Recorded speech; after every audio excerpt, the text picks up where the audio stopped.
વાત થોડી અજીબ લાગશે, પણ આજે જે તમે સાંભળવા જઈ રહ્યા છો તે તમારી જિંદગી બદલી શકે છે. ધ્યાનથી સાંભળજો. તમારા ઘરમાં એક એવી વસ્તુ છે જે તમારી એનર્જી, તમારા નિર્ણયો, તમારા મૂડ અને તમારી સફળતા સુધીને અસર કરે છે.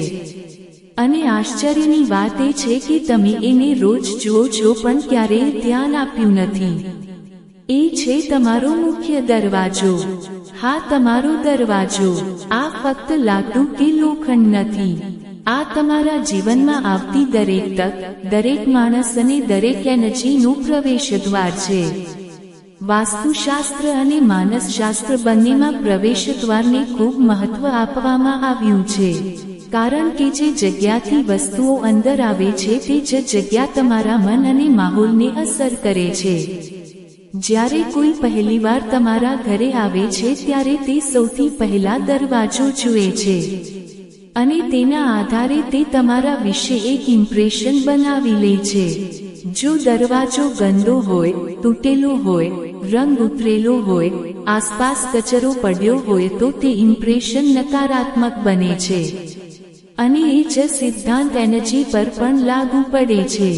તમે માનશો કે નહીં, પણ આસપાસની સફાઈ, પ્રકાશ અને ગોઠવણ સીધા તમારા મગજ પર અસર કરે છે.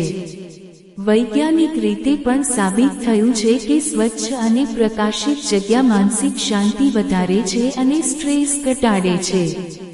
ઘણા લોકો ફરિયાદ કરે છે કે ઘરમાં શાંતિ નથી, પૈસા ટકતા નથી, નાની નાની બાબતે ઝઘડા થાય છે, પરંતુ તેઓ ક્યારેય પોતાના ઘરના પ્રવેશદ્વાર પર ધ્યાન આપતા નથી. સાચું કહું તો ઘરનું વાતાવરણ દરવાજાથી જ શરૂ થાય છે. જો તમારો દરવાજો સ્વચ્છ, ગોઠવાયેલો અને પ્રકાશિત હોય તો તે ઘરમાં પ્રવેશતી વખતે એક પોઝિટિવ સિગ્નલ મોકલે છે. સવારમાં દરવાજો ખોલતા જ તાજી હવા અને સૂર્યપ્રકાશ અંદર આવે છે.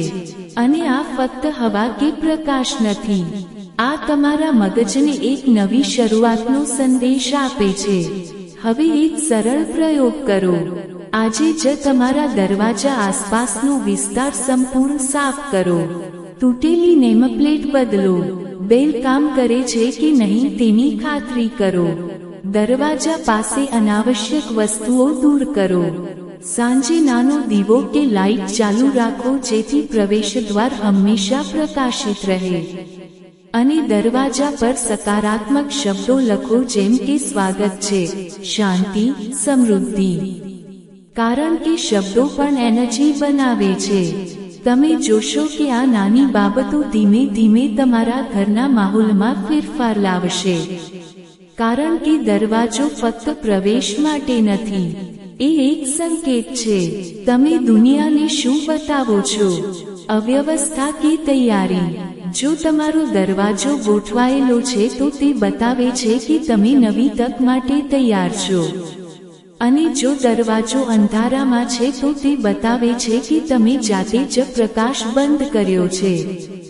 હવે આ વાતને થોડું અંદરથી સમજીએ.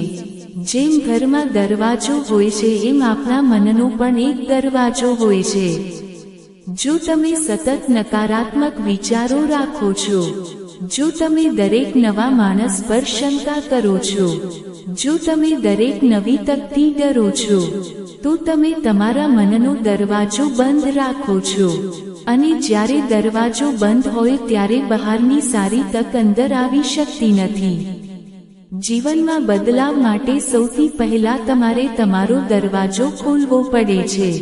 ઘણા લોકો મોટા ઉપાયો શોધે છે, મોંઘી વસ્તુઓ ખરીદે છે, ખાસ દિવસોની રાહ જુએ છે, અજીબ રીતો અજમાવે છે, પરંતુ સાચો બદલાવ ઘણી વખત ખૂબ સરળ જગ્યાથી શરૂ થાય છે. એક સ્વચ્છ પ્રવેશદ્વાર, એક સકારાત્મક સંદેશ અને એક ખુલ્લો દરવાજો. આ ત્રણ વસ્તુઓ તમારા જીવનમાં નવી એનર્જી લાવી શકે છે. હવે થોડું ધ્યાન આપો તમારા ઘરના દરવાજા પર. શું તે તમને આગળ વધવા પ્રેરણા આપે છે કે તમને અટકાવે છે?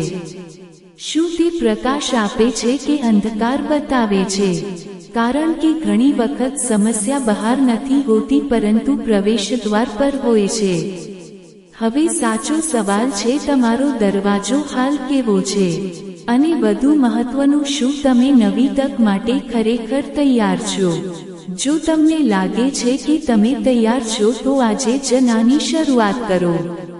તમારા દરવાજાને બદલાવો અને સાથે સાથે તમારા વિચારોને પણ બદલાવો.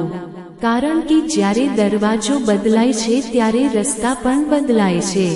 જો આ વાત તમને ઉપયોગી લાગી હોય તો આ વિડીયોને લાઈક કરો, શેર કરો અને કોમેન્ટમાં લખો તમારો દરવાજો આજે કયો બદલાવ જોવા જઈ રહ્યો છે.